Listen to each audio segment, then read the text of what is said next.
Ustazah bercakap pada diri sendiri, sebenarnya hidup ini tinggal sisa dan saki-baki sahaja. Oleh kerana tinggal saki-baki tuan-puan, yang kita tidak tahu bilakah ia akan berakhir, maka sebaiknya tuan-puan sekalian, kita jadilah orang baik.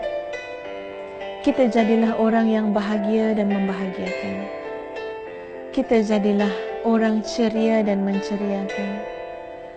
Kalau kita seorang ibu, jadilah ibu yang penyayang. Jadilah ibu yang memberikan warna kedamaian, ketenangan dan keceriaan kepada anak-anak kita. Kalau kita seorang isteri, jadilah isteri yang boleh memberikan kebahagiaan, ketenangan, keceriaan kepada suami kita dan suasana dalam rumah tangga kita. Kenapa Ustazah katakan demikian tuan-puan? Sebab kehidupan kita terlalu rapuh. Nyawa kita sangat rapuh. Cuba bayangkan tuan-puan, pada satu hari, sahabat Ustazah telah hantar satu mesej pada Ustazah. Masa tu tuan-puan, Ustazah ada di London. Ada beberapa urusan dakwah di sana. Kata sahabat Ustazah, dalam nada tuan-puan, dengan kata-kata yang penuh dengan duka cita, dia kata anak saudara dia dalam perjalanan naik kapal terbang ke London juga. Seorang wanita berusia dalam lingkungan 38 tahun. Seorang wanita yang sehat tuan-puan. Musafir juga seorang diri, bukan ada penyakit apa pun. Tapi ketika berada dalam pesawat, yang kemungkinan ketika itu pesawat nak masuk ke ruang udara Turki tuan-puan, anak saudara sahabat ini bangun daripada tempat duduk. Mungkin nak ke tandas barangkali, dan dia rebah. Tuan-puan, beberapa orang doktor dalam pesawat itu berusaha sedaya upaya dengan ilmu yang mereka ada untuk menolong agar wanita ini dapat kembali bernafas seperti sedia kala. Menolong agar jantungnya kembali berdenyut. Tapi hampir 1 jam, akhirnya dapat dipastikan bahawa wanita ini telah mengakhiri hayatnya nun jauh di langit biru dalam pesawat yang pada asalnya dia berniat untuk musafir sehingga sampai ke UK. Tapi takdir Allah, dia menghembuskan nafas terakhirnya dalam pesawat tersebut.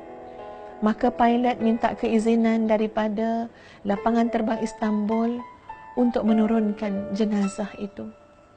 Tuan-puan, siapa duga dan siapa sangka seseorang yang naik ke dalam kapal terbang dengan kudrat keupayaan biiznillah, dengan kakinya sendiri, menghulurkan pasport, menghulurkan tiket, mengambil boarding pass. Tapi tuan-puan, akhirnya terpaksa di atas sana berhadapan dengan kehendak takdir, iaitu kematian, yang kemudian beliau turun bukan lagi dengan kaki sendiri, bukan lagi melangkah sendiri, sebaliknya diusung sebagai seorang jenazah. Semoga Allah merahmati beliau, meletakkan beliau di tempat yang terbaik di sisinya. Namun pengajaran untuk kita betapa rapuhnya nyawa. Seorang ibu muda di tempat Ustazah tuan-puan, usia dalam lingkungan 28 tahun, masih ada anak yang menyusu, masih anak kecil-kecil tuan-puan, kemudian dapat berita telah meninggal dunia, aksiden di Johor Bahru. Allahu Akbar. Ketika kematian datang tidak menentu ketika, tidak menentu masa, demikianlah rapuhnya sebuah nyawa. Memikirkan kerapuhan itu, maka jangan bertangguh untuk menjadi ibu yang baik. Jangan bertangguh untuk menjadi suami yang baik.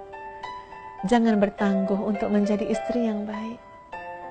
Jangan bertangguh tuan-puan untuk menjadi anak-anak yang baik. Sebab kita tidak tahu seberapa lama lagi peluang yang akan terbuka kepada kita untuk menjadi jalan kebaikan kepada orang lain, menjadi jalan kebahagiaan kepada orang lain. Mungkin kadang-kadang kita berasa hati, kadang-kadang kita berasa geram, kadang-kadang kita kecil hati, makan hati. Tapi tuan-puan katakan kepada diri, nyawa ini terlalu rapuh. Jangan dilayan perasaan itu. Jangan dilayan sangat sakit hati itu. Maafkan sahaja. Jadilah manusia bahagia yang membahagiakan. Jadilah jalan kebahagiaan dan jalan kebaikan kepada orang lain. Mari kita berfikir pada hari ini tuan-puan. Masa kita belum tentu seberapa lama, maka jangan bertangguh untuk menjadi orang-orang yang baik. Sekian dari Ustazah. Mudah-mudahan